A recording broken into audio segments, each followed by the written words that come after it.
Agora. Boa noite, eu sou Alessandra do coletivo Voz Materna e hoje a gente vai falar sobre a pseudociência constelação familiar, né? A gente já trouxe outros programas em relação às pseudociências, né? E cada vez mais a gente descobre que no poço das pseudociências não tem fundo, né? As pessoas são bem criativas, né? E estão trazendo novas técnicas, novas crenças, e isso está fazendo modificação na vida das pessoas e modificações bem perigosas, né? Uhum. A nossa live de hoje é a 7ª live do projeto Mitos, Pseudociência e a Legitimação da Violência contra Mulheres e Crianças. O nosso tema é a desresponsabilização do agressor, abusador, nas varas de família de violência doméstica, com o uso da pseudociência constelação familiar para a resolução de conflitos. Para a live de hoje, nós convidamos a doutora Ana Maria Ancarelli, psicanalista clínica, especializada no atendimento de crianças e adolescentes e atual presidente da ONG Vozes de Anjo. Convidamos também a Shirley Stamou, psicóloga, com 25 anos de experiência como psicoterapeuta. Eu dou bem-vinda a todas e vamos iniciar com a doutora Shirley. Bem-vindas ao coletivo Voz Materna. Muito obrigada pelo convite. Boa noite para todas e todos que possam estar aí assistindo a gente.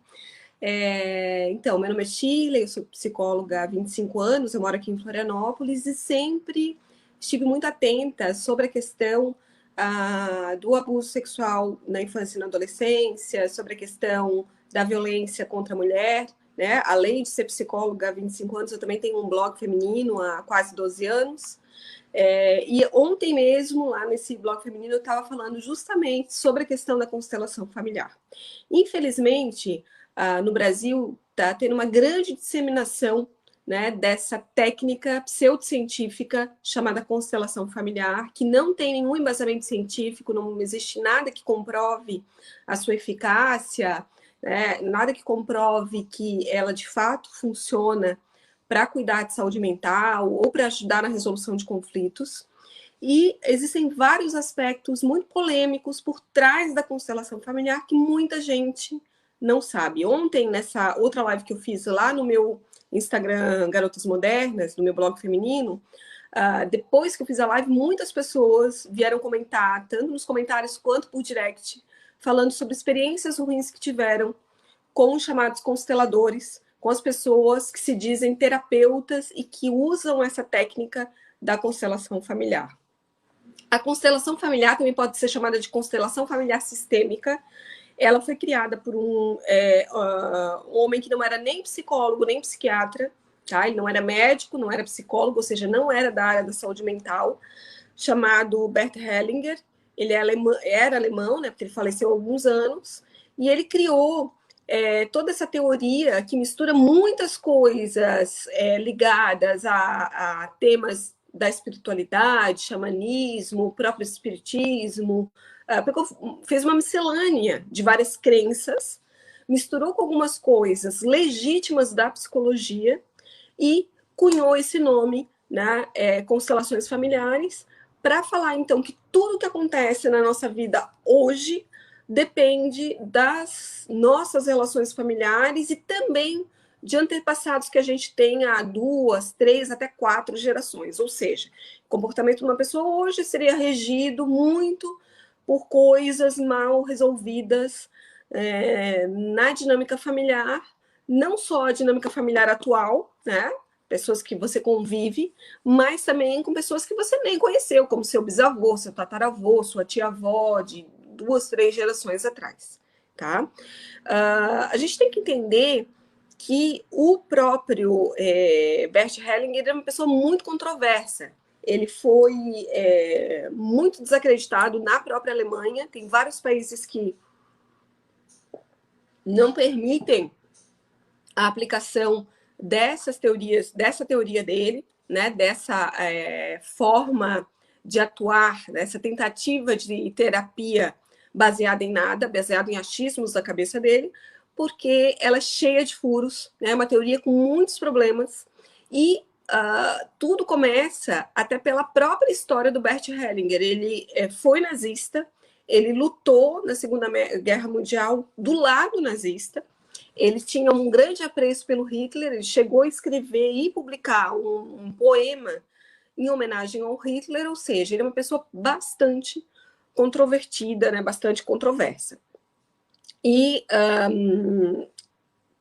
a teoria dele, então, vê a questão dos problemas psicológicos como relacionados com gerações passadas, como se a gente carregasse na nossa memória, na nossa mente, na nossa personalidade, coisas que os avós, que os bisavós, que tios e tias de 2, 3 gerações atrás vivenciaram.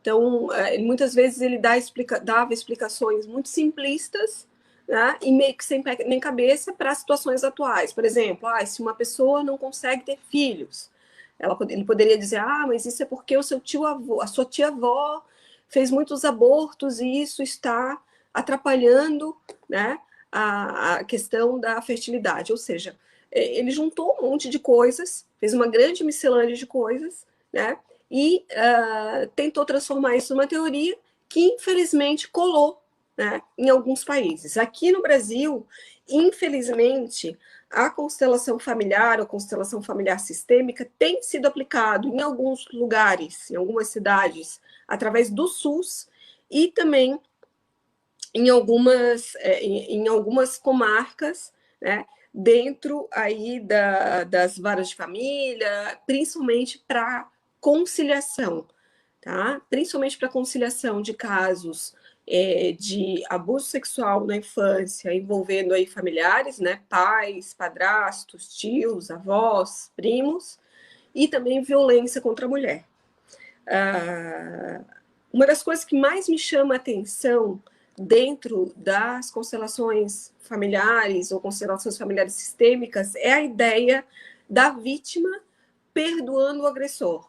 A vítima só se curaria, né, de toda aquela situação, de tudo que ela sente, de toda a angústia dela, se ela perdoasse o agressor. E muitas vezes colocando a vítima até em uma posição fisicamente subserviente a esse agressor, né? Há relatos, por exemplo, onde vítimas de agressores são incitadas, são estimuladas a se ajoelharem na frente do agressor, enquanto dizem que aceitam e que perdoam aquele agressor, o que seria uma segunda violência, né, para com uma vítima de abuso sexual, né, de estupro, ou então de violência doméstica. Se vocês tiverem alguma pergunta, alguma dúvida, alguma colocação que vocês puderem ir falando aqui, colocando.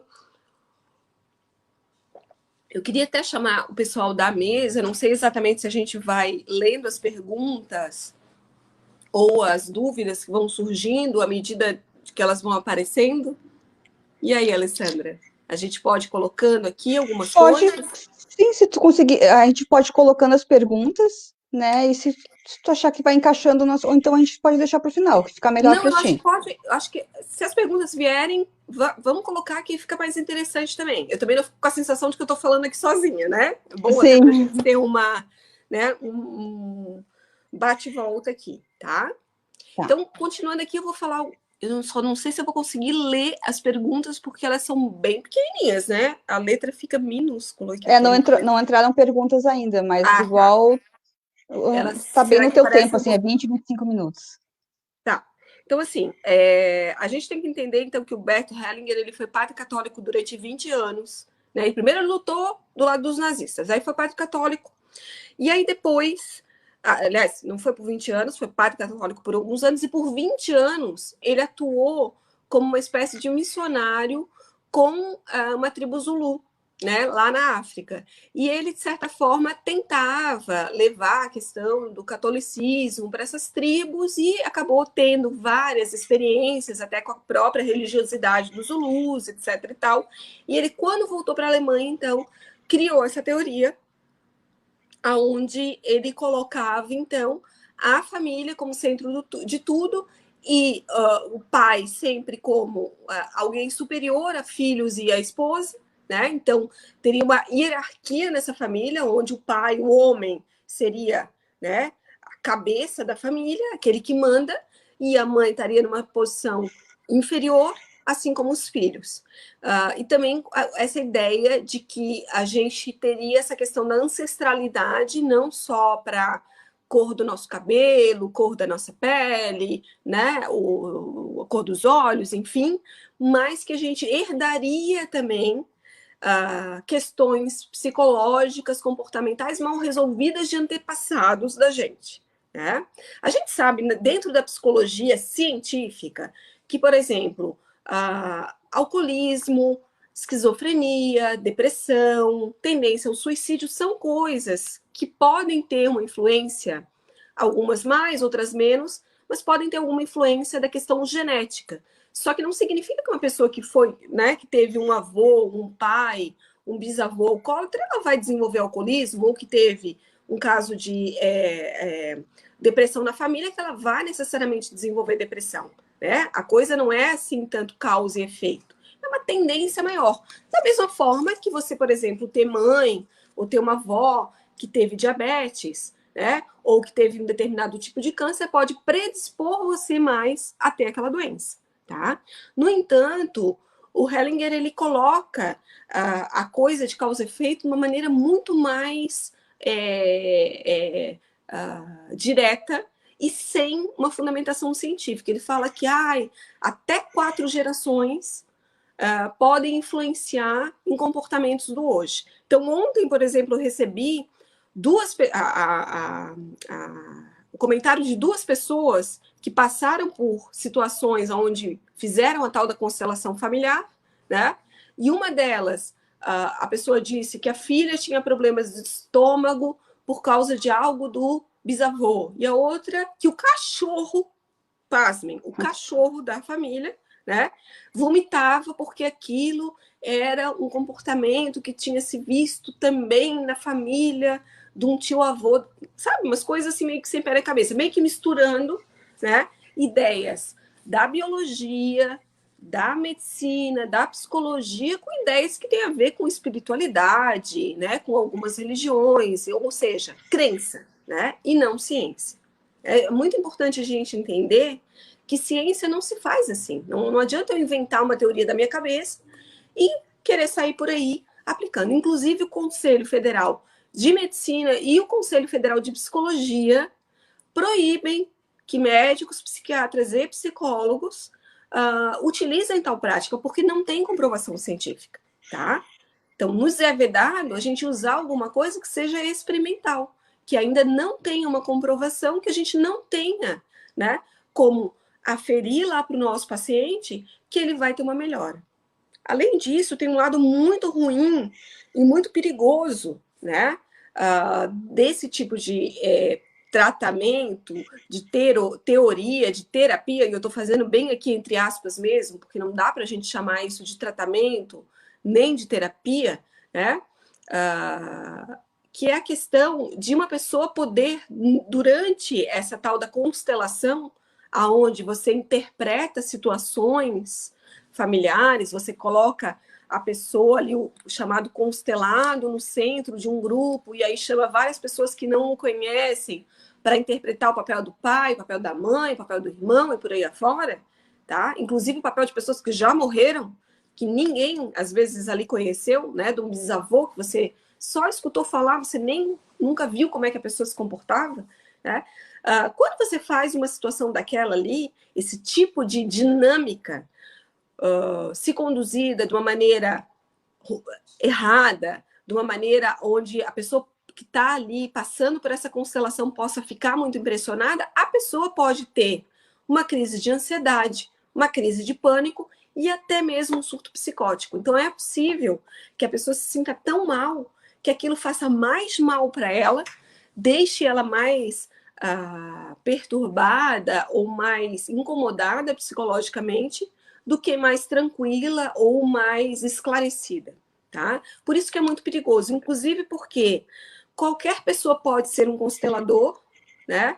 e a gente sabe hoje em dia que a pessoa faz lá um curso, paga para alguém fazer um curso lá de constelação, e a pessoa não precisa ter nenhuma formação na área de saúde mental, nem na área de saúde. A pessoa pode ser, sei lá, educador físico, pode ser arquiteto, pode ser manicure, tá? Não precisa nem ter curso superior para fazer um curso de constelador. Tá? Então, qualquer pessoa que faz esse curso se autodenomina como terapeuta constelador e sai por aí, né, como eles chamam, constelando as pessoas. Colocando as pessoas, então, em risco, né, colocando as pessoas numa situação muitas vezes vexatória, porque isso se faz em grupo, ou seja, a pessoa vai contar os seus problemas ou expor coisas muito íntimas no meio de um monte de estranhos, tá? E sem nenhum tipo de cuidado, né? E de respeito com aquela pessoa que, às vezes, no caso do judiciário, ainda são vítimas de crimes violentos, crimes bastante complicados. Tem pessoas perguntando aqui, eu não estou conseguindo ler. Pois Você é, consegue ler? A gente tem duas perguntas, eu vou te passar aqui. A primeira é da Clarice, que ela falou assim: eu ouvi falar que ter um filho gay teria a ver com os antepassados, segundo a teoria das constelações familiares. É isso mesmo? Segundo a teoria das constelações familiares, ter um filho gay, eu até escrevi isso, tá? Tá aqui, ó, eu fiz a minha lição de casa. Eu fui, né, além de tudo que eu já sabia, eu fui lá, anotei algumas coisas, tá? Ipsis literizou o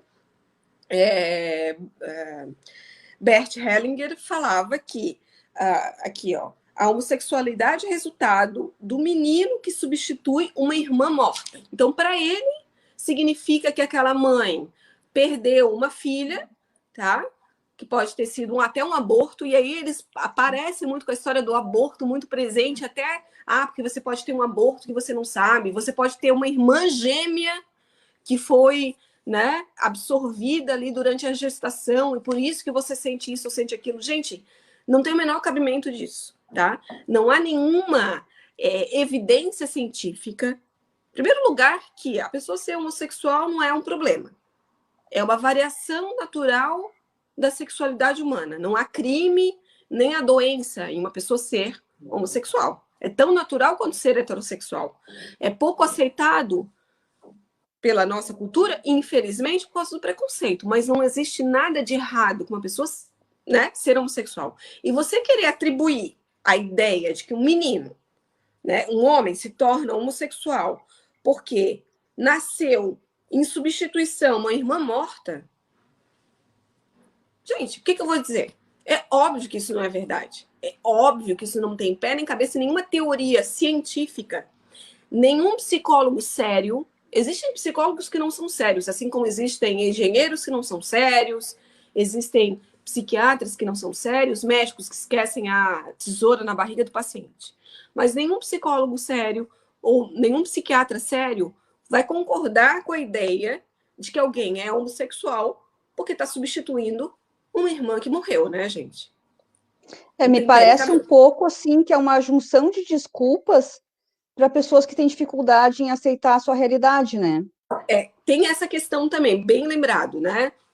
Isso é uma coisa bem importante, Alessandra, que é assim, a questão de que muitas vezes as pessoas dizem, eu me senti aliviada depois da constelação familiar, é porque às vezes a pessoa tem um conflito, né? Ela tem um determinado problema. Por exemplo, tem um problema com álcool. Ao invés de ela botar a mão na consciência, procurar ajuda, de repente ir para os alcoólicos anônimos, que super ajuda, né? Procurar um psiquiatra, um psicólogo para fazer terapia, talvez tomar uma medicação e resolver seu problema de alcoolismo. Aí ele joga o problema, a responsabilidade do alcoolismo para o bisavô que era alcoólatra e que é quase como se fosse, sabe aquela história, né, de algumas pessoas que são espíritas que dizem que tem um parente que morreu e que está aqui, um espírito obsessor, muito semelhante, tem algumas semelhanças, mas o problema todo é que não é na seara da fé, entende? Se você, na sua fé, você acredita, né? Ok, vá lá então no centro espírita e toma um passe. É muito mais saudável, né? Pelo menos você está sabendo que ali você está ali para rezar, para orar, né? Para exercer a sua fé, que aquilo ali não é ciência, não é alguém querendo curar alguma coisa. Até porque não existe nenhuma pessoa que seja séria, que seja espírita, ou bandista, ou católico, ou judeu, que vai dizer para você não ir fazer o tratamento com o médico, com o psicólogo e tentar fazer alguma coisa ou dar essa explicação torta, né? Foi mais ou menos isso que você quis falar, Alessandra? Isso, exatamente.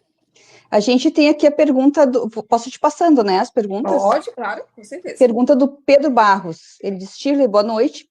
Boa noite. Quais são os fatores políticos, sociais, culturais, psicológicos que levam à introdução desse método pseudocientífico no SUS? Então, da introdução desse método pseudocientífico no SUS, eu não saberia, né? Eu não posso afirmar uma coisa, falar algo que eu não conheço. Não conheço exatamente como é que funciona, qual foi a política, qual foi a engrenagem política. Talvez alguém entenda mais de política do que eu possa explicar isso melhor. Eu não sei qual foi a engrenagem política que fez isso acontecer. Mas eu sei que entrou um pouco na linha de medicina alternativa, né? Assim como florais, como homeopatia. O problema das medicinas alternativas como um todo é que elas não estão na seara da ciência. Elas dependem da tua fé, dependem do acreditar. Então, assim, se um paciente meu chega no consultório e fala para mim assim, ai, Shirley, eu adoro, sei lá, e né, eu gosto de tomar floral, eu gosto de ir lá comprar um floral e tomar porque eu acho que isso acalma. Eu posso até falar para a pessoa, ok, se tu acha que te acalma, faz, né? Mas saiba que isso tem o mesmo efeito do chá de camomila, né? Ou de a gente tomar um banho de sal grosso, é muito mais pelo que a gente percebe de benefício do que propriamente pelas propriedades, né? Não tem um estudo científico que diga assim, olha, chá de camomila realmente acalma todas as pessoas. Nem florais realmente funcionam para insônia ou para depressão, tá? Vocês devem ter ouvido falar já na história de placebo, Sim. Né? Tem o nocebo também. Então, o placebo é uma substância inerte, uma substância que pode ser água com açúcar, pode ser uma pílula de farinha, pode ser um floral, pode ser, um ritual qualquer que você acredite naquilo e aquilo acaba funcionando porque você acredita, tá? Então, a gente tem que entender que quando a gente coloca assim, tal tratamento só funciona para quem acredita, a gente pega e coloca aquilo, então, na seara da fé. Não existe nenhum problema a gente ter fé, gente. Também já, né? Também fui criada numa família católica. Quantas vezes já rezei para pedir alguma coisa, para agradecer alguma coisa? O problema não é ter fé. Fé pode ser muito bom para a vida das pessoas. O problema é a pessoa querer te vender como tratamento de saúde alguma coisa que seja fé. Aí já tem uma coisa errada, né? Porque a gente sabe, por exemplo, poxa vida, se você vai na igreja católica ou pelo menos nas religiões que a gente vê assim, maiores e que a gente conhece, etc e tal, que são corretas, não há essa ideia, né, de pagamento para você ter uma bênção. A gente não tem que pagar, né, para ter uma bênção. É diferente, são coisas diferentes, tá? Então, assim, se a gente pensar aí a questão de por que a constelação familiar teve tanta adesão no Brasil, talvez por essa questão do nosso próprio sincretismo religioso, da questão da fé do brasileiro, que é muito forte, né? E aí, talvez uma questão de a gente querer misturar um pouco fé com, né, religião, fé, religiosidade, espiritualidade, com a questão da saúde e principalmente em relação à saúde mental. Porque quase como se a saúde mental fosse uma coisa assim que a gente tem um pouco de vergonha, né? Psicólogo é coisa de maluco, psiquiatra é coisa para quem tá doido, quem é drogado, né? Então, se a gente tiver uma explicação que seja fora da gente, né? Se o meu alcoolismo não for responsabilidade minha, for responsabilidade do espírito do meu bisavô que era alcoólatra, né? Talvez isso me dê um pouco de alívio. Sim. Tá? Também tem a questão de a gente buscar uma solução mágica, né? Uma solução que funcione para tudo. Aí tem aquela história, chega, né? Vai chegar 31 de janeiro, esse ano não vai ter Réveillon, mas chega 31 de janeiro, a gente pula as 7 ondas, a gente joga flor para manjar, a gente reza não sei o quê, para todos os santos possíveis, né? Então a gente tenta fazer, de certa forma, rituais que, de certa forma, pareçam que protejam a gente, que ajudem a gente. Nos trazem conforto, né?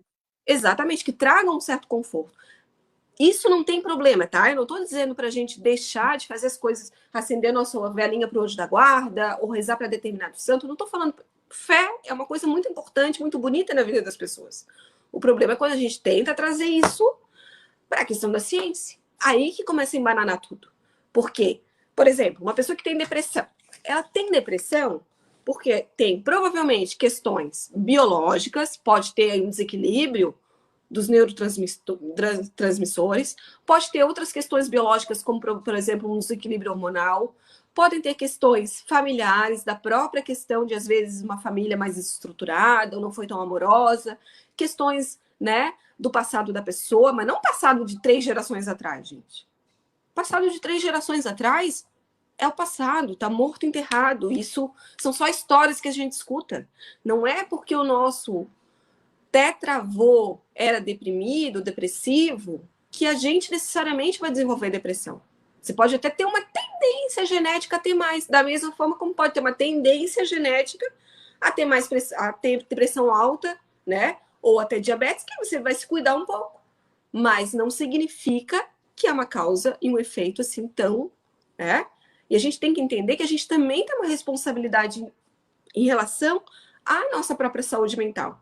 Então, por exemplo, se eu tenho problemas com álcool, com drogas, eu tenho que entender que eu preciso ter vontade de me curar daquilo.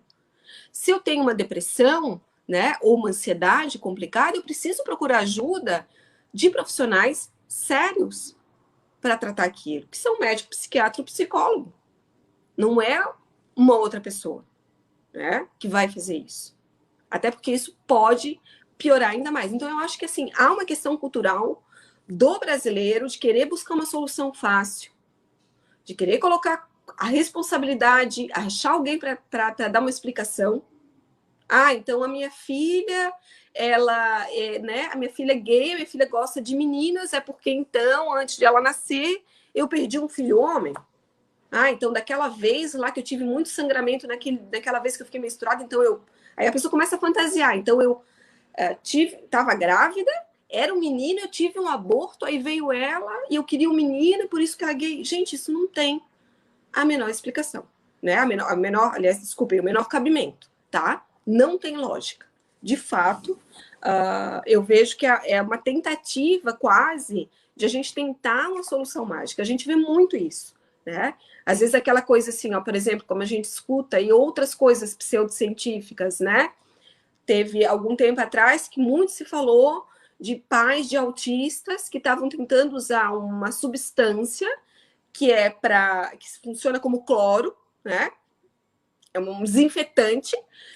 Estava fazendo seus filhos autistas tomarem essa substância altamente corrosiva ou até mesmo fazendo enema, né, via retal ali dessas crianças, machucando essas crianças, colocando a vida dessas crianças em risco, porque aquilo curaria o autismo, sendo que o autismo não tem cura, né? É uma condição, uma síndrome, uma condição, aliás, né? Um espectro aí de comportamento humano que tem alguns tratamentos para a pessoa melhorar, mas não tem cura. Assim como não tem cura, né? A esquizofrenia, né? Assim, vai precisar de uma medicação a vida inteira, ou a questão da síndrome de Down, tá? Então, volta e meia sempre vão aparecer esses falsos profetas. Aquele que diz que cura tudo, ou que resolve tudo, ou que em poucas sessões vai ser curado. Desconfiem. Sabe aquela velha história de quando o santo, o milagre, como é que é? Quando esmola demais, até o santo desconfia? Então é mais ou menos por aí. Mais alguém tem alguma pergunta, Alessandra? Ah, desculpa, meu microfone estava desligado. Mais alguém tem alguma pergunta? Não, pergunta não. A Clau Andrade, ela trouxe informação essa das constelações no SUS, né?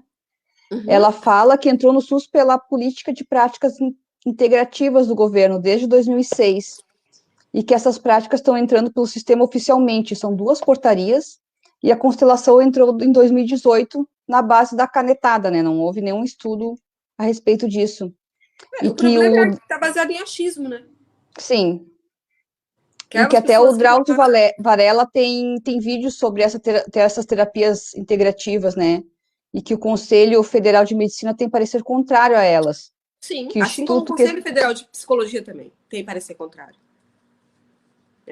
Porque assim, Sim. só qual é o problema, gente? É o seguinte, é você investir um dinheiro que é público e que já é escasso em coisas que vão funcionar dependendo da fé da pessoa. Então, por que a pessoa não vai na igreja rezar? Vai na igreja rezar, ou no centro espírita, né, no centro de Umbanda, no que você acredita, tá? Sim, e como se trata de fé, é uma opção de cada um. O problema está exatamente em impor isso para as pessoas, principalmente dentro do judiciário, né? Isso aí é mais... E exatamente essa pergunta da Tanise, que faz aqui no chat, como vês o judiciário estar fazendo parte do processo judicial, tendo que submeter as conciliações familiares? Não, isso é um As absurdo. partes, né, que fazem parte do processo judicial terem que submeter às conciliações familiares. Só pra você Muitas ter ideia... vezes não são as pessoas que desejam, né? São as decisões. É um absurdo porque, assim, às vezes a pessoa, a mulher que foi né, vítima de violência do marido, ou a criança ou adolescente que foi vítima de abuso sexual por parte do pai, padrasto, avô, né, primo, irmão, ao invés de estar sendo amparada pela justiça e tratada como vítima, né, ela é colocada, forçada praticamente, a estar de frente para o seu agressor e aí fazer esse teatro, porque assim, ó, o que acontece? O Bert Hellinger, ele foi esperto, tá? Na hora que ele criou, burro ele não era, né?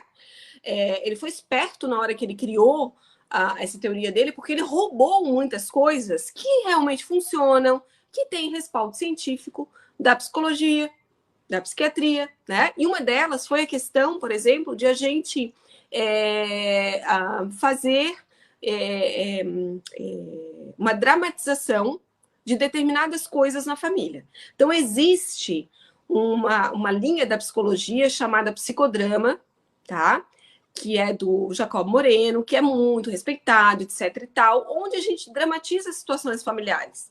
Onde a gente, às vezes, com criança, com adolescente, até mesmo com adultos, a gente dramatiza situações para, digamos assim, quase como trazer de volta coisas que aconteceram e fazer com que a pessoa tenha um outro entendimento e também preparar a pessoa para outras situações, às vezes para uma entrevista de emprego, né? Para situações, né? Às vezes para preparar uma criança, por exemplo, para uma cirurgia, a gente pode dramatizar para com a criança como vai ser, etc. E tal.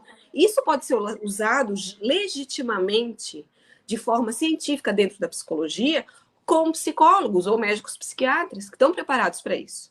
Mas aí ele pegou isso da dramatização, dessa coisa teatral da psicologia, que é ok, que é legítima, e levou isso para um outro contexto, onde o pai está sempre certo, o pai é aquele que a gente deve respeito, obediência, e não importa o que aquele pai tenha feito, tanto a mulher, a esposa, quanto os filhos devem obediência e gratidão eterna. Tá? Então, não importa se teu pai te espancava, se ele te estuprava, se ele batia na sua mãe, você tem que continuar botando aquele pai no pedestal de rei da casa. Tá? O que é uma coisa absurda nos dias de hoje. Tá? E aí, o que acontece? Muitas vezes, nessas audiências de tentativa de reconciliação aí, na justiça, eles colocam, então, a vítima, às vezes até ajoelhada, fisicamente ajoelhada, o que é um absurdo, né? Na frente do seu abusador, tá? Dizendo que aceita dele, que perdoa e que etc e tal. Só para vocês terem ideia, o próprio incesto é explicado pelo Bert Hellinger como o resultado de uma situação onde a esposa recusou sexualmente o marido, a filha tendo tomado o lugar dessa mãe. Então, olha só, se o pai abusa sexualmente da sua filha, além de abuso sexual, a gente está falando de incesto, que é condenado em qualquer religião, em qualquer cultura, pode ser a cultura mais ancestral, tá? É uma coisa abominável um pai fazer sexo com uma filha, né? Então, mesmo numa situação abominável dessas, a filha teria sido submetida a isso porque, na verdade, a culpa é da mãe. porque a mãe recusou fazer sexo com o marido, aí o marido fez sexo com a filha. Só para vocês terem ideia de como é que é, o que é constelação familiar. Então, assim, não me cabe na cabeça, né? Não consigo conceber aonde, em que lugar correto do mundo, constelação familiar pode ser bom, pode ser positivo para alguém. Só é bom e é positivo para quem? Para o homem abusador, para o homem criminoso, aquele que bate, aquele que estupra, aquele que abusa sexualmente, para os pedófilos. Só para essas pessoas.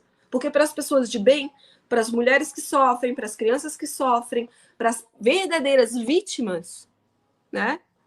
É colocado, é legado esse lugar absurdo de ajoelhar na frente do seu algoz e dizer, eu te perdoo, eu te honro. Sim. Ana Maria entrou aí, né?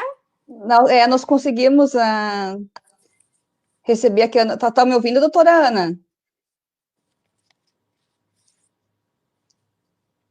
O microfone não está funcionando dela, acho. Ó, assim, vocês ouvem a doutora Ana? Oi, Ana. Você me ouve? Agora sim. Tá.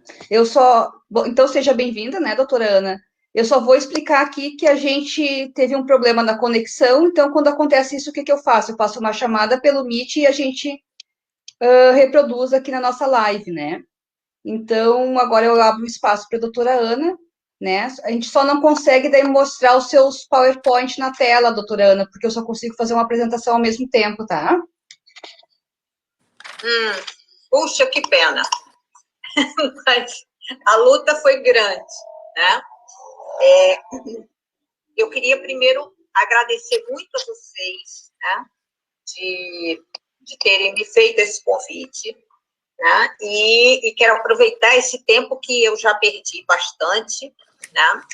Para falar um pouco, né? sobre essa questão, né? Mais uma vez, a gente tem um ato de xenofilia, né? Porque doutora, no Brasil a gente... Doutora Ana, só vou lhe pedir para subir um pouquinho a sua tela, porque está cortando, a senhora aparece metade do rosto para baixo só.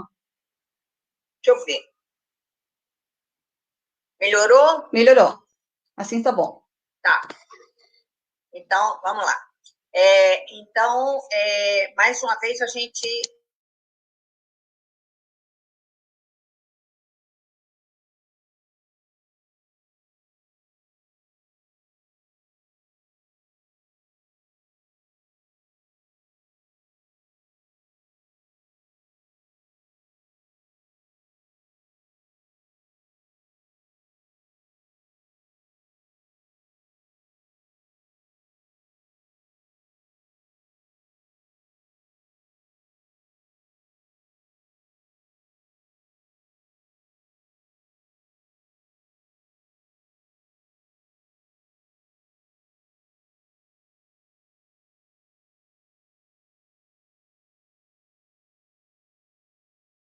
Como tem várias técnicas, né, que são facilitadoras para se localizar os membros da família e ver quais são os laços, quais são as influências, quais são as localizações mesmo, né, de cada membro da família.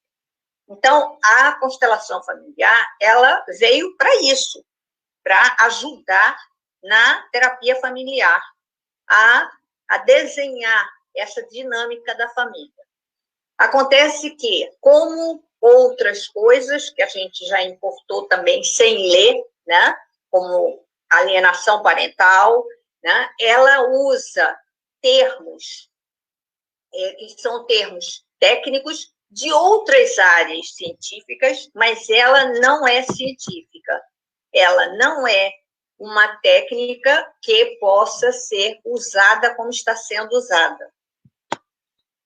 O primeiro problema que eu vejo é que o constelador, como é chamado, ele não precisa ter curso de psicologia nem de psiquiatria. Então, pode ser qualquer pessoa. Tá? Portanto, a gente não pode ter um conselho profissional dessas pessoas. A gente não sabe quem são essas pessoas e não tem como fazer um conselho e ter um departamento que faça a orientação e a fiscalização, né, dessa prática, né? A gente tem uma tendência muito grande a se encantar pelas coisas mágicas. Constelação familiar acaba, nessa configuração que ela está sendo usada, ela é magia pura, né? Porque primeiro que fragmenta, recorta, né? E pega só uma parte do problema, né? Portanto, ela não é terapêutica, porque ela vê apenas aquele quadradinho ali. Então, aquilo ali vai ser encenado por pessoas. E aí a gente cai, né, Alessandra, numa coisa assim horrorosa que está sendo praticado, né, nos fóruns, porque a alienação parental, a constelação familiar, desculpa, a constelação familiar, ela está sendo empregada em larga escala. Então, o que acontece? Juntam-se 50, 60 pessoas dentro de uma sala, né, e o constelador vai pegando, né, um por um, o que ele chama de conflito. Ele não tem estudo para fazer isso. Aliás, o artigo 2º do Código de Profissional, do Código de Ética do psicólogo, ele veda ao psicólogo e ao psiquiatra mexer com as emoções. Somente psicólogo e psiquiatra tem autorização para fazer isso. E o que a gente está vendo é que qualquer pessoa faz um cursinho, né, de poucas horas e sai constelador, né? A gente precisa pensar um pouquinho, quando eu estava preparando essa live, que pena que não vai dar para passar o PowerPoint, que eu preparei, né, para ser exibido, mas a gente tem uma correlação entre o histórico da constelação familiar e as coisas que vão acontecendo, o que vem para dar chão para a constelação, né? Então, em 2006, a gente tem a Lei Maria da Penha, né? Depois de 2006, aí a gente tem um movimento que vem, né, que eu acho que alguém falou agora na questão da coisa, porque você tem uma expansão enorme da constelação familiar no judiciário no ano de 2018, a partir de 2018, né? E o que está atrás? Vem a Lei Maria da Penha, que é uma lei, essa é nossa, não é importada, e ela é boa, mas não funciona, porque é nossa, então já é desvalorizada, né? E aí, em 2010, a gente tem a Lei da Alienação Parental, né? Em 2010, sai a resolução do CNJ, a resolução 125 do CNJ, que é a mediação e a conciliação, e aí o judiciário, abarrotado de processos, né, ele tenta escoar esses processos na mediação e na conciliação. Eu não sou contra mediação e conciliação, mas a gente tem recomendações das convenções, né, para citar só duas, a Convenção da OEA de Belém do Pará e a Convenção do Comitê do CEDAW, que dizem que você não pode fazer mediação nem conciliação quando há violência, indício de violência física ou sexual. E o que está acontecendo? Vai tudo para constelação familiar, né? Então, aquela mãe, né, que faz parte do grupo do olho roxo, ela é obrigada a se sentar ao lado do seu agressor. Não bastasse isso, ela é obrigada a pedir perdão a ele, porque a constelação, ela se baseia né, numa crença, né, é uma seita, né, eu costumo dizer que é uma seita mesmo, mas ela se baseia numa crença de que as leis do amor têm que ser equilibradas ao longo das gerações. Então, se alguém, né, de uma família é excluído porque praticou alguma coisa, ou a própria pessoa se auto-excluiu, essa pessoa não pode ficar fora. Então, se ela fica fora do núcleo familiar, né, então ela vai causar um desequilíbrio nas gerações futuras. Isso é uma coisa realmente muito criativa, né? Mas não é nada científico. Nada científico. Você pode até ter fé de reencarnação, né, de um monte de coisas desse tipo, mas você não pode levar isso para dentro de um judiciário, que exige, por exemplo, no caso de criança estuprada, existe prova material. Se exige prova material, como é que faz esse outro arranjo, que não tem a menor lógica, né, de aceitar uma técnica que vai se basear nos aspectos invisíveis do conflito, invisíveis e antepassados, né? Então, isso é uma contradição absurda, porque se são aspectos invisíveis, como é que você prova? E se são antepassados, como é que você sabe? Dá para chamar o morto lá para vir e se explicar? Né? Então, toda vez que você tem um problema na vara de família, onde há um agressor, né, esse agressor, pela constelação familiar, ele não pode ser excluído. Né?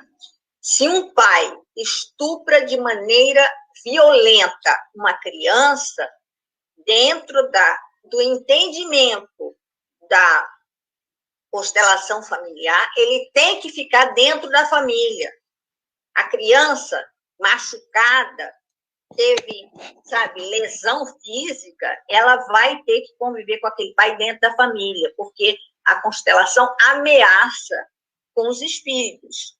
Se esse pai for excluído da família, for punido, o espírito lá de trás, que foi o que motivou, que movimentou, que patrocinou o comportamento dele hoje, né?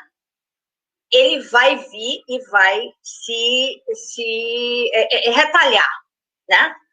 Então, você tem uma coisa mágica e com uma ameaça assustadora, porque é uma ameaça que vem do além, né?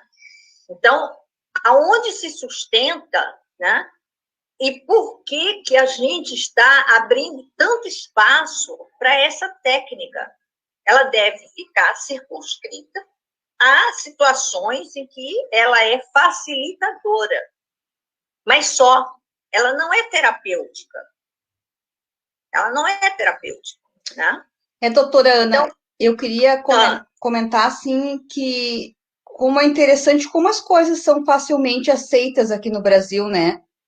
Chegam esses estudos, chegam essas pseudociências e sem nenhum estudo por trás, a pessoa vem, faz um discurso muito bonito sobre aquilo, normalmente vendendo essa ideia de que traz um conforto e a resolução de conflitos, mas sempre quando a gente vai pesquisar, a origem está no mesmo ponto, né? Assim como se as pessoas forem atrás, mesmo lendo os livros dos criadores, vão ver que chega num certo ponto em que se cruza as constelações familiares com alienação parental. Né? Exatamente. E que a base das duas é exatamente isso. Eu me lembro que uma das justificativas para a lei, quem fez os discursos lá, a relatora, ela usou exatamente isso, de que o vínculo da família seria mais importante do que até a proteção da vítima, né? Que, ou seja, tu separar uma criança do seu agressor, que nesse caso é o pai, seria mais prejudicial do que manter essa criança afastada. Pois é, mas isso não está escrito em lugar nenhum, porque ninguém prova isso. Porque isso é uma coisa completamente invertida, né? Você achar que o vínculo... Primeiro que não há vínculo, né? Existe um papel de pai, existe um título, existe uma titularidade, mas não tem o vínculo. O vínculo é outra coisa. Isso também, né, Alessandra? A gente está acostumado agora a uma bagunça de termos, né? Por exemplo, a constelação familiar é chamada também de constelação sistêmica. Essa não é... Botar o nome sistêmica junto não faz com que ela venha a ser sistêmica. Porque uma teoria sistêmica, coisa que ela não é, ela é só uma tese, ela não é teoria, porque ela não passou nos métodos científicos, mas o sistêmico é um termo que tem toda uma semântica que tem que ser respeitada, mas se usa. É como terapia, não é terapêutico. Uma coisa é você ter um alívio. Um alívio você tem vendo um filme, você tem tomando um chopp com um amigo, você tem de várias maneiras, você tem um alívio, mas isso não é terapia. Isso não é terapêutico. Isso é um alívio apenas. E a constelação, ela traz um alívio, sim, porque é claro que quando você escuta de alguém que se diz o expert ali, né, que é o constelador, que aquilo aconteceu porque o tetravô tinha se comportado de tal maneira, então agora o tetraneto se comporta assim também, então isso dá um alívio, porque, primeiro, tira a responsabilidade total. A culpa é lá do morto, que já, nossa, foi para longe, né? E, sabe, e fica tudo certo, né? E se resolve, entre aspas, o processo, né? Isso inclui, inclusive, bônus pelos processos resolvidos, mas não está adiantando muito, porque em 2018, quando deu um boom nas constelações familiares, né? E a gente tem outra coisa aí também, além da alienação parental, agora tem as falsas memórias. Está entrando também como ciência. Não é, né? Você não prova cientificamente, né? Mas a constelação familiar, quando entrou em 2018, na verdade, ela vem logo após a promulgação da Lei 13.431, que é a Lei da Escuta, né? Que aí faz o vídeo e aquilo pode ser visto objetivamente, né? Mas o que está acontecendo?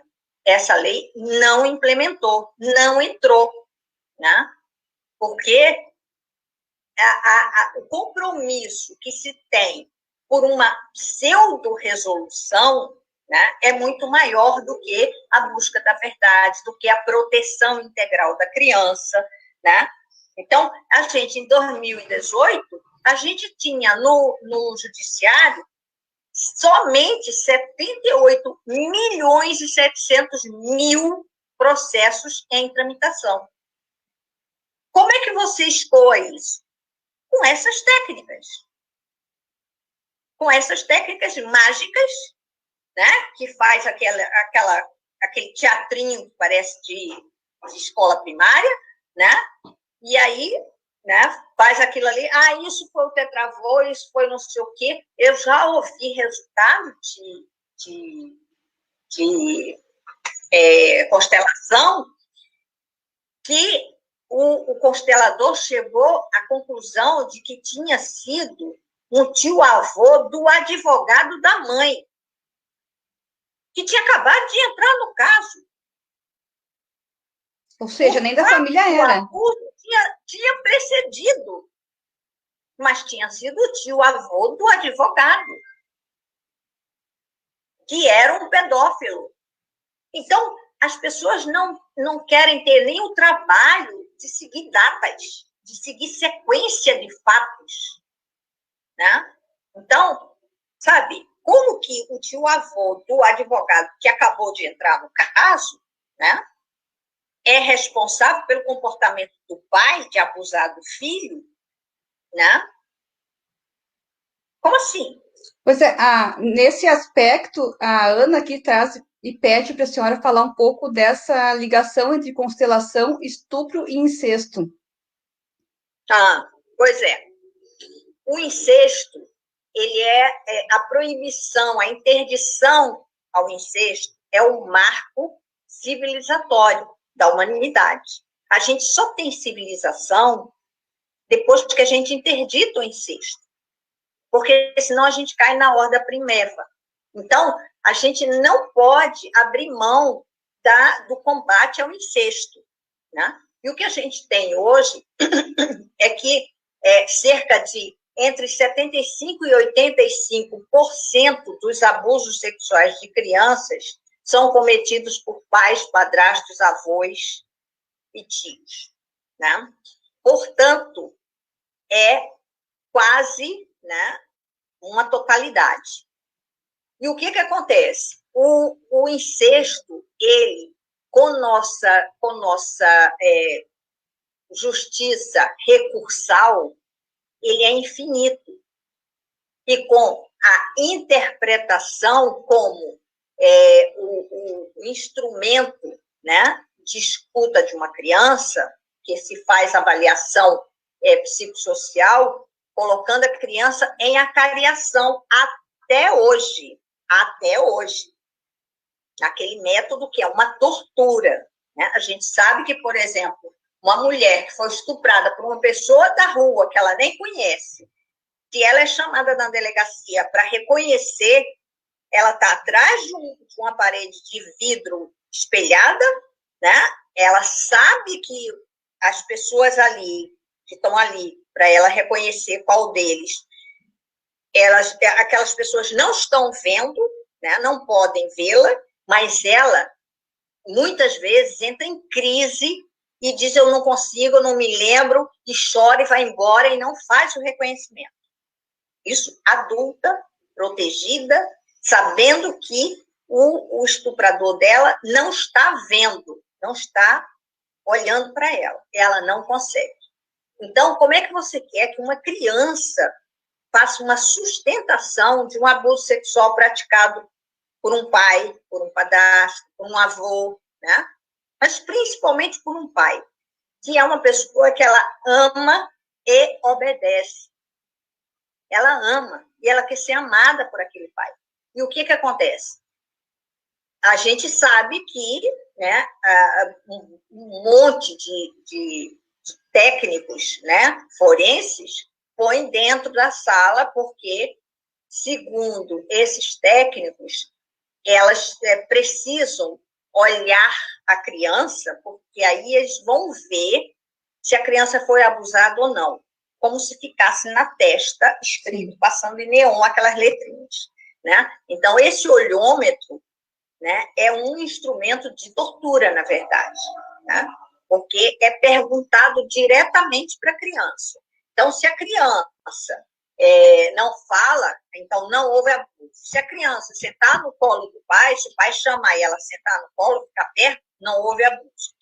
Mas se ela chorar e ficar com muito medo do pai, cai na alienação parental. Foi a mãe que botou na cabeça dela que o pai ia matar ela dentro daquela sala. Então, quando ela vê o pai, ela começa a chorar. Mas não porque ela foi abusada por aquela pessoa e ela ficou com medo daquela pessoa. Nunca é por causa disso. Não, e esse é o grande... E aí, onde entra a constelação? A constelação vem e diz, primeiro, pai, coitado, é uma vítima, né? O Hellinger, que se chama Anton Sweetbert Hellinger, ele mudou de nome, ele deu botou um apelido nele, né? E é conhecido como Bert Hellinger. E ele diz que uma menina que é abusada pelo pai, ela tem que falar para o pai que ela está se oferecendo para ajudar ele. E ela tem que dizer para a mãe que foi a mãe que falhou, que não cumpriu as obrigações, então, que ela está ajudando também a mãe. Isso, o Bert Hellinger, ou Anton, né, Hellinger, ele escreve isso, né? Pois é, um processo, doutora Hã? Ana, um processo todo, então, que seria para curar e para fazer a conciliação entre as partes, na verdade, causa muito mais revitimização, né? Isso. Porque a gente vê, assim, nos casos de crianças vítimas, ela é difícil essa situação, porque a criança, na verdade, ela não quer que se rompa esse vínculo. Ela quer que a violência acabe, né? Cabe aos adultos proteger essa criança, né? E mais tarde explicar o que aconteceu. Doutora Ana, eu vou lhe interromper um pouquinho, porque a Shirley tem que nos deixar mais cedo e vou chamá-la para fazer as considerações dela. Tá. Shirley, tu me ouve? Oi. Agora Sim. eu te escuto, eu fiquei com um probleminha, porque eu perdi um pedação da tua fala agora, afinal.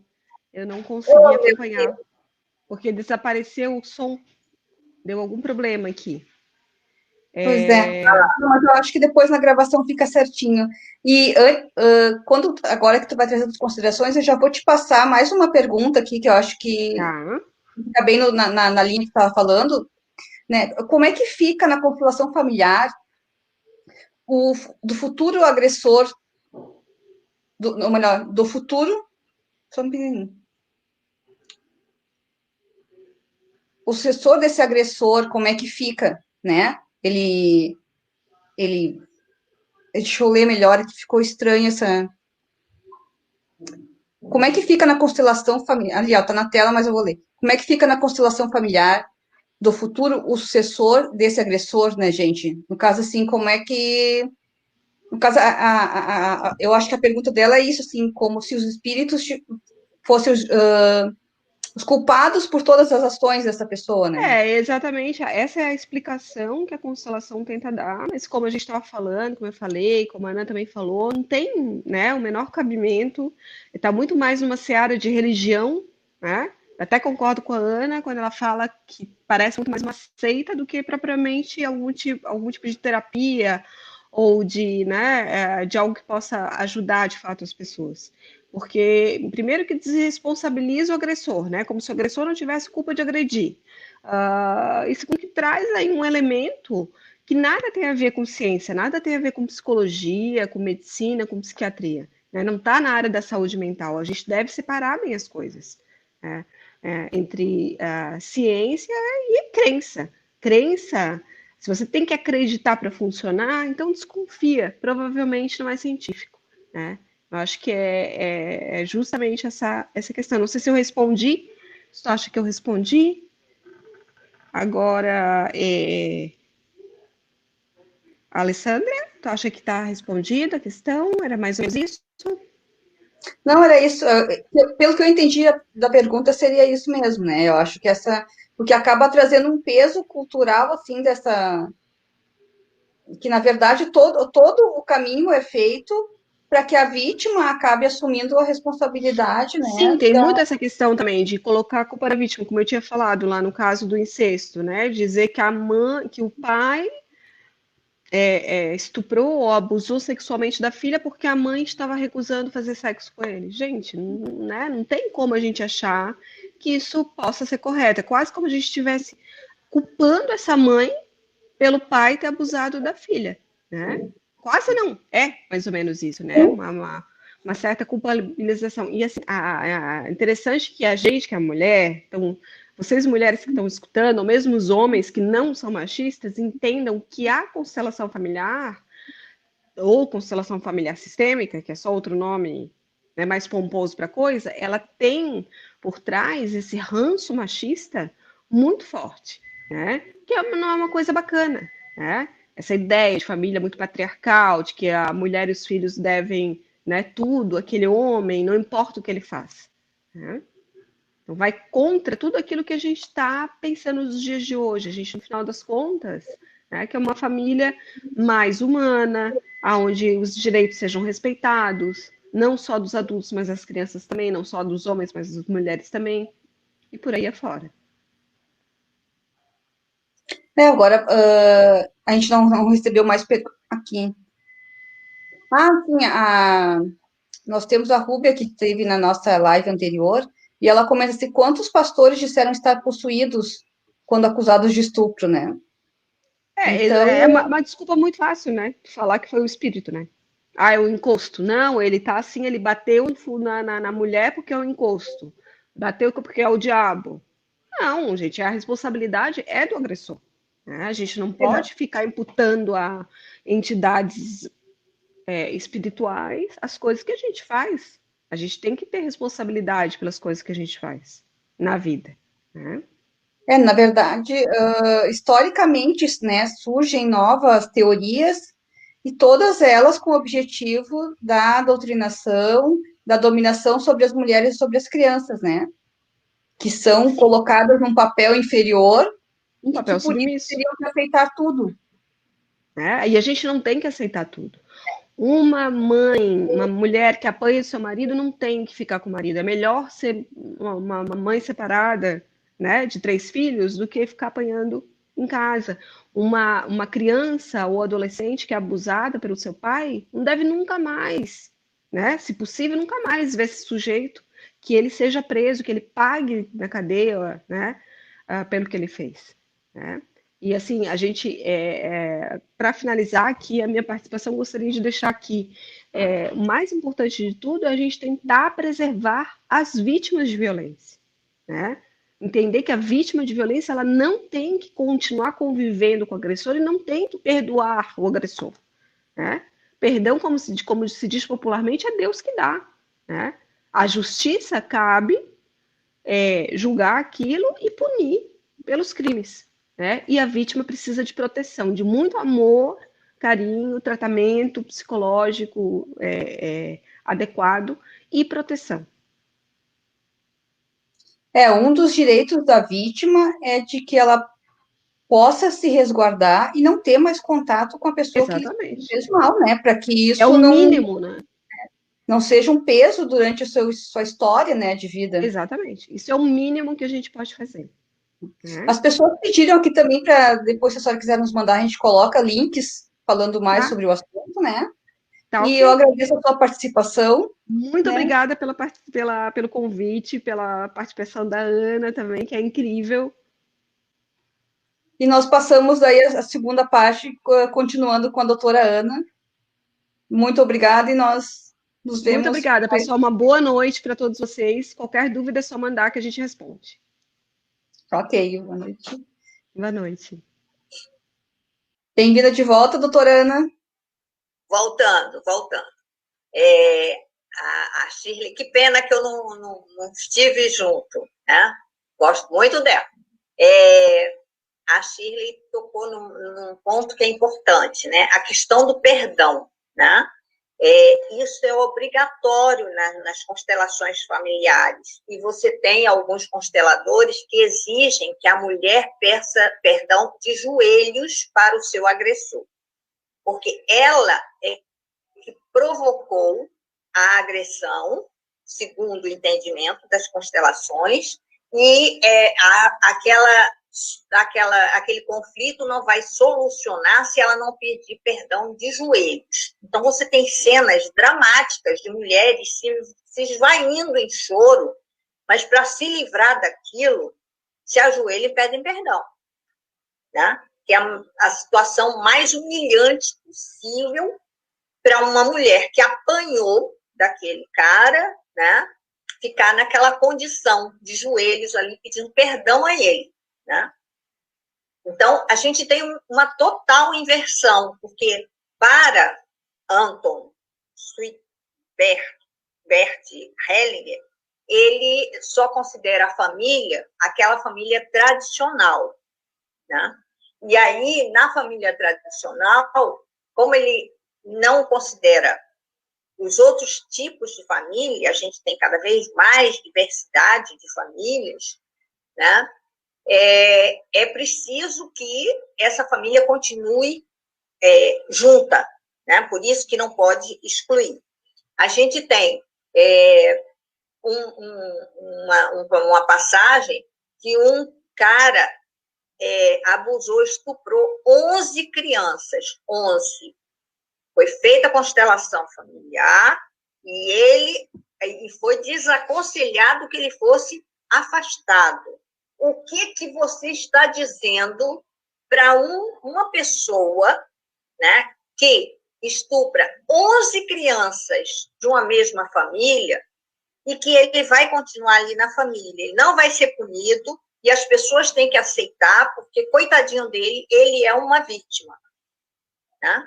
Então, fica anulado toda essa parte de punição, né? Fica completamente anulado, porque se ele é uma vítima, então não vai ser punido. Né? E ele continua ali tendo acesso a essas crianças e a outras crianças. Porque, sabe, Papai Noel é muito legal quando a gente tem 5 anos de idade. Mas a gente não pode acreditar que um psicopata vai se tratar e vai deixar de ser abusador de criança. Não dá para pensar isso. Isso não acontece. Sim, eu tenho quase 50 anos de trabalho clínico, quase 50 anos. Eu sou muito antiga. Não pareço, não, mas sou muito antiga. E aí, o que acontece? Não se trata, porque não tem a capacidade de empatia com o outro.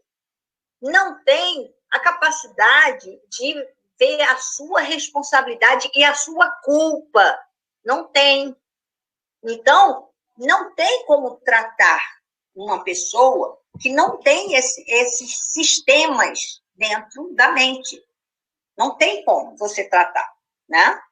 A gente tem a constelação familiar hoje, Alessandra, em 16 estados no Brasil. 16 estados. Na justiça, em 16 estados. Não, isso é muito preocupante, né?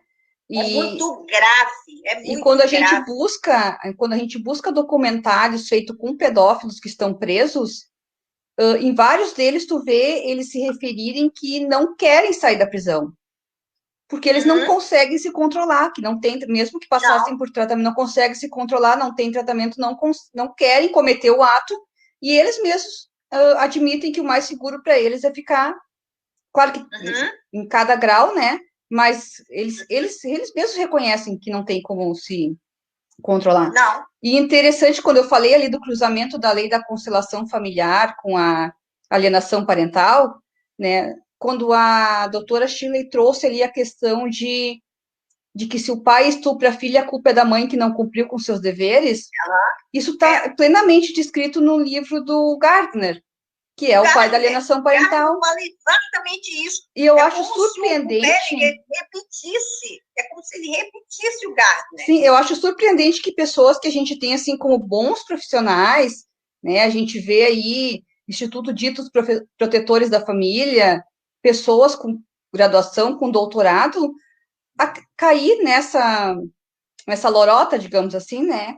Ou então, às vezes, estão tendo algum benefício, né, de levar essa ideia adiante, né? A gente sabe que existe toda uma indústria atrás dessas pseudociências e que a preocupação menor é a saúde das vítimas, né? É esse encontro da justiça, né? Como tu mesmo falaste, o judiciário está atolado de processos e assim eles conseguem fazer, né, com que a maioria das vítimas acabe aceitando o convívio com seu agressor imposto pela justiça ou acabe desistindo. Então, a maioria dos processos acabam arquivados sem nem mesmo chegar na sentença, o que impossibilita que as partes possam recorrer, né? A gente tem mais 10 minutinhos, doutora. Eu abro para as suas considerações finais. Pois é. Isso é uma coisa que está muito grave, né? Porque eu já observo que está havendo um recuo nas denúncias. Muitas mães hoje já sabem qual é o martírio e que elas, uma vez denunciando, elas vão perder a guarda do filho, vão perder o convívio com o filho. Né? Então, elas perdem a guarda e perdem o convívio, são afastadas. É interessante esse pontinho aí da alienação parental, porque a mãe vai ser julgada porque ela está fazendo alienação parental. Tem gente que diz que é um crime que tem que ser punido, tem até prisão preventiva, o pessoal falando aí. Hoje eu vi um que dizia que tem que ficar em prisão preventiva, né, para não cometer, não repetir o crime. Mas a justiça pratica o que é chamado de alienação parental com a mãe. Exatamente. Né?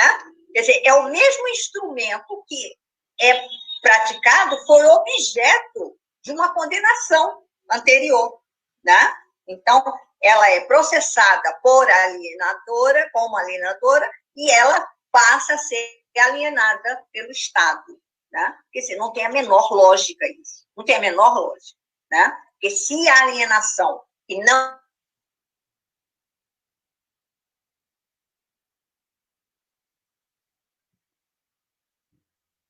Eu acho que cortou um pouco a nossa transmissão. Questionário. Sim, agora voltou. Né? Tem umas pesquisas que fazem questionário. Questionário não é um método científico que seja muito aceitável. Né? E aí, o que acontece? Se a mãe, né, tenta proteger o filho, ela já né, punida porque ela está levantando uma acusação contra um homem. Não pode. Né? A gente está numa marcha regressiva, realmente. A gente está pagando muito caro, Alessandra, por um pouquinho de conquista que a mulher teve, que a mulher batalhou e conseguiu, mas é muito pouquinho.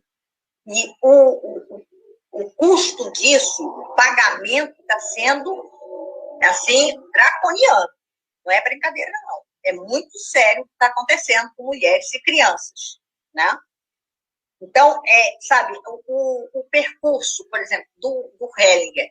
O Hellinger era um soldado alemão na época da guerra, foi logo preso, ficou quase a guerra toda preso. Aí ele era muito admirador do Hitler. O Hitler pediu a ele para fazer um arranjo, uma coisa qualquer, para melhorar os soldados traumatizados da guerra. Soldados nazistas traumatizados da guerra. Ele inventou a constelação familiar. Ele foi... primeiro, ele estudou filosofia, não estudou psicologia, nem psiquiatria, ele estudou filosofia, foi para a África, fez um monte de experimento com os Zulus, estudou teologia e virou padre. Aí foi para a África, ficou lá com os Zulus, fez um monte de experiência lá, aí pediu para sair de padre porque queria casar. Voltou e aí espalhou a constelação familiar como sendo uma técnica, sabe, que, na verdade, ela não serve para isso, ela não tem nenhuma cientificidade, ela não tem... E ela abre brechas para um carnaval aí dentro. É um verdadeiro trio elétrico, né? O que a constelação familiar faz, né? E essa admiração que ele tinha pelo Hitler, ele chegou a fazer um poema para o Hitler. Ele fez um poema e ofereceu para o Hitler. Né? E até o final da vida, ele fazia afirmações nazistas, claramente nazistas. Né? Então, é dessa pessoa que a gente traz a constelação familiar no Brasil e que vira esse dogma dentro da justiça. Né? Como é que a justiça aceita isso? Pois era bem esse ponto que eu ia tocar, doutora Ana. A justiça trabalha com o direito material, né? Ela mesma vem trazer essas pseudociências e esses testes, assim, a gente vê tanto na questão da constelação familiar, quanto as próprias perícias que eles pedem para comprovar a alienação parental. Não é não é aplicado nenhum teste reconhecido pelos órgãos de psiquiatria, de psicologia. Não tem instrumento de aferição, não existe. Uma constelação familiar, dizer que foi o tataravô, dizer que foi o tio-avô do advogado, você não comprova isso. Como é que um juiz aceita isso? Sim, daí nós temos processos assim, em que a alegação de um homem é tida como a verdade, né? As provas que a mulher apresenta, provas materiais, são refutadas, né? E o juiz vai atrás de buscar a verdade. É esse o papel do juiz. Qual é a verdade? Ele decide antes da análise das provas, por exemplo, nos processos de alienação parental, que toda mulher é alienadora, e exige que os psicólogos comprovem isso no processo. Né? Inclusive, a gente tem denúncias aqui do CRP de profissionais passando por assédio moral, por se negarem ou por identificarem outras violências, né, no processo, e isso não ser aceito, os laudos serem retirados do processo, porque eles querem comprovar a alienação parental. A Flávia pergunta aqui se a gente tem acesso à relação de estados do Brasil que utiliza a constelação familiar. A senhora falou em 17 estados? 16 estados. Eu não tenho o nome deles todos, não, tá? Mas eu posso buscar, tá? Diga a ela que procure. Sim, a gente na Vozes de Anjos, que eu tento trazer essa informação. São 16 estados. E daí uma pergunta que... não. Não, nossa...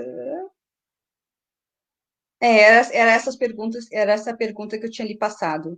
Não sei se a senhora quer trazer mais alguma consideração. A gente está encerrando a nossa live, doutora.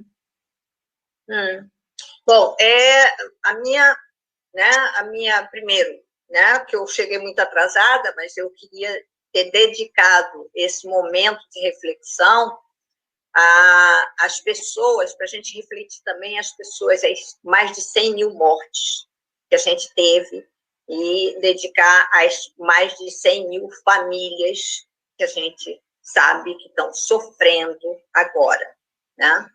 Essas crianças e essas mulheres estão sofrendo com constelação familiar, com alienação parental, com falsas memórias, né? Então, esse conjunto, esse kit, né? É um kit para esmagar, na verdade, o pouquinho de conquista que a mulher conseguiu, né? Mas eu deixo aqui o meu testemunho de que a gente continua, né? O meu compromisso em continuar caminhando, continuar falando, continuar denunciando, continuar, sobretudo, denunciando o que a intelectualidade não faz, não cumpre. Porque essas pessoas estudaram, essas pessoas têm obrigação de verificar, elas estão ocupando lugares que elas têm que verificar uma denúncia contra uma criança, contra uma mulher, né? E elas estão não só se omitindo, mas sendo perversas, né? Porque é uma perversidade muito grande nesse comportamento que a gente tem. Pois é, doutora Ana, em todas essas violências a gente vê que o Estado e nem o Judiciário, na verdade, estão preocupados com as vítimas, né? Quando acontecem essas reversões de guarda, não existe nenhum acompanhamento depois do que aconteceu com essas crianças, né? As crianças são simplesmente abandonadas. E daí a Rúbia pergunta aqui qual o trauma para uma criança retirada à força na reversão de guarda, né? Vamos passar a pergunta dela, antes de encerrarmos. E eu queria avisar, as pessoas estão perguntando aqui aonde seguir a doutora Ana, nós vamos colocar nos comentários também, a doutora Ana tem a página dela, e é a presidente da ONG Voz de Anjo também, onde se divulga muitos materiais, né, sobre constelação familiar, sobre alienação parental. Então, eu lhe deixo com a pergunta da Rúbia, que é sobre o trauma das crianças retiradas à força. Tá. A criança que está sendo retirada à força, geralmente ela é retirada com força policial, né? Por busca e apreensão, e o que fica para ela, de alguma maneira denunciou o pai, né, os abusos do pai, e a mãe foi tentar na justiça, né, como tem obrigação pelo ECA, ela é obrigada a denunciar, sim, qualquer adulto que tem conhecimento é obrigado a denunciar. Ela denunciou e ela perde a criança. O que acontece com essa criança? Essa criança é retirada, muitas vezes, de dentro de casa, da cama, do berço, que são crianças pequenas. A gente tem 51% dos casos de abuso sexual são de crianças de 0 a 5 anos. 5 anos. 0 a 5 anos. 51%. Então, você tem essa criança que, durante a infância, enquanto ela está crescendo e ela está tentando formar um código de ética, um código moral, um código legal do certo e do errado, ela se vê na mão de quem faz uma coisa errada com ela. Ela pode não dimensionar completamente o erro do abuso, mas, na verdade, ela se sentiu sendo presa pela polícia, porque ela sai muitas vezes no colo de um PM, e ela é entregue para o pai que abusa dela, e é afastada da mãe.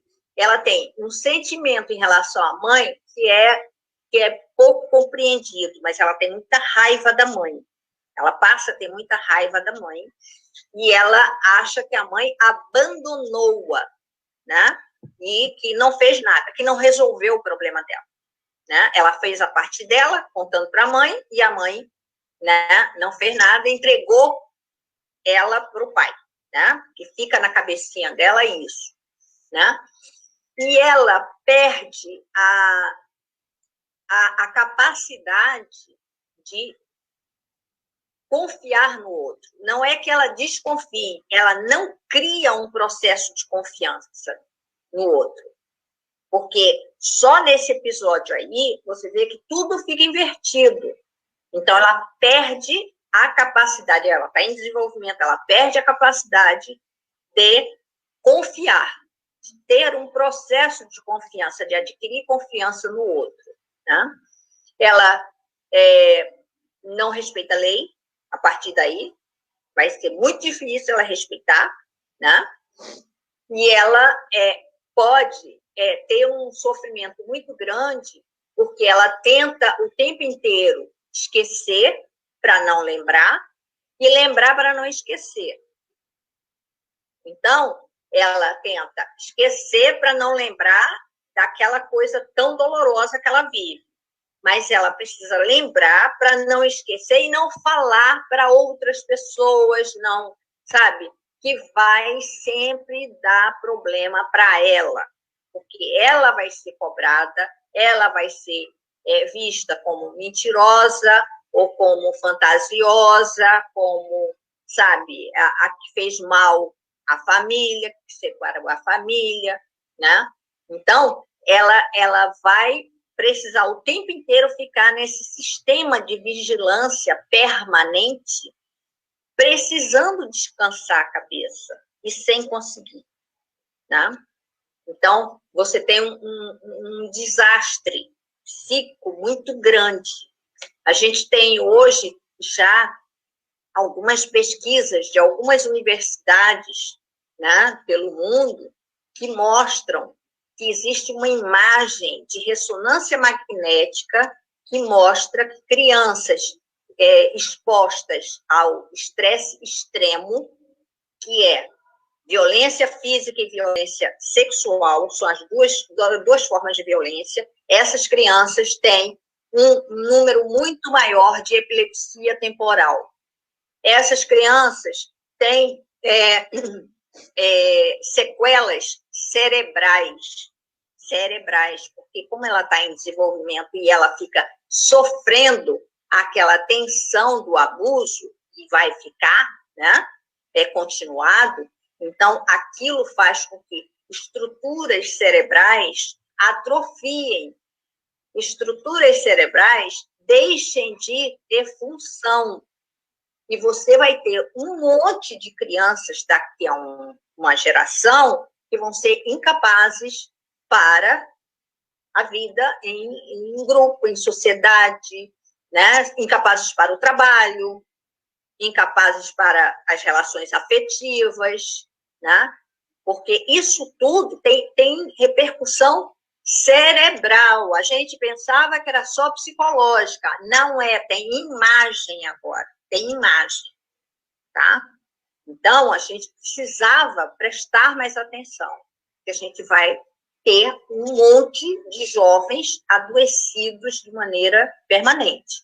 Então, uma lesão de uma sinapse, de um neurônio que não cresceu por conta disso, ele não cresce mais. Ele acabou o tempo dele, entendeu? Se desenvolver. Então, não cresce mais. Ou seja, a gente tem um Estado e um judiciário como, atualmente, o principal causador de violências contra mulheres e crianças, né? Isso. E o principal violador... É a violência institucional, né, Alexandra? Sim, violência institucional. E o principal violador de direitos humanos, né, que não são respeitados, né, quando a gente leva as vítimas até o judiciário. Exatamente.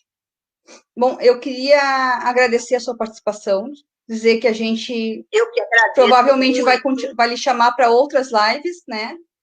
A gente está com várias perguntas ali no chat, então, se a senhora puder responder depois, né? Que questão do tempo a gente não consegue trazer agora. Pedir para as pessoas curtirem a nossa página, nossos canais no Facebook, no YouTube e Instagram, e o convite também para curtir a página da doutora Ana, da ONGs Voz de Anjo, e da doutora Shirley. Nós vamos colocar o link de todas as páginas ali para que as pessoas possam acompanhar. E convidar que no sábado de manhã, às 10 horas, a gente vai estar recebendo o doutor Carlos Rosansky, né, juiz federal, presidente do Tribunal Criminal Federal de La Plata, província de Buenos Aires, né, que também fala muito sobre esse tema de violência contra as crianças, e ele vai trazer a violação dos direitos das crianças com o uso da lei da alienação parental. Né? Ele é show! Show, né? Ele é show!